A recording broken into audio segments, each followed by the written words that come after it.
Guys అందరూ బాగుంటారా? మేమైతే బాగుంటాము. మీరు కూడా బాగుండాలని దేవుణ్ణి కోరుకుంటా ఉన్నాను. ఈరోజు గార్లిక్ రైస్ చేసాము. చూడండి ఈ విధంగా చేసాము. మీరు కూడా ట్రై చేయండి, చాలా బాగుంటుంది.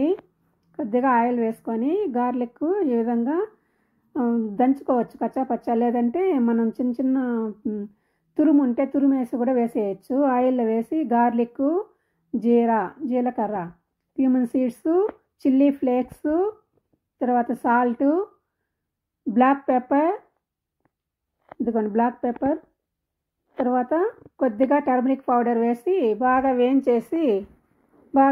వేయించుకునేవాలి. ఇవంతా వేయించుకునేసిన తర్వాత ఇట్లా బాగా సన్నసగన సిమ్లో పెట్టుకొని వేయించుకోవాలండి. టర్మరిక్ పౌడర్ కూడా వేసుకొని అది కూడా కొద్దిసేపు ఏం చేసామంటే పచ్చివాసన లేకుండా బాగుంటుంది. కర్రీ లీవ్స్ కూడా వేసుకోవచ్చు. కొత్తిమీర కొద్దిగా సన్నగా కట్ చేసి పెట్టి కొత్తిమీర కూడా వేసేసి ఊరికి అట్లా కొద్దిసేపు ఏం చేసి తర్వాత మా ఛానల్ నచ్చితే మీకు సబ్స్క్రైబ్ చేసుకోండి. అట్టే మీ ఫ్యామిలీ ఫ్రెండ్స్కి షేర్ చేయండి. వీడియో పూర్తిగా చూసి ఒక లైక్ చేయండి, కామెంట్ పెట్టండి ఎలా ఉంది అనేసి. ఇదిగో అన్నీ వేగిపోయిన తర్వాత రైస్ వేసి రైస్ కూడా కొంతసేపు ఏం చేస్తామంటే చాలా టేస్టీగా ఉంటుంది. చూడండి.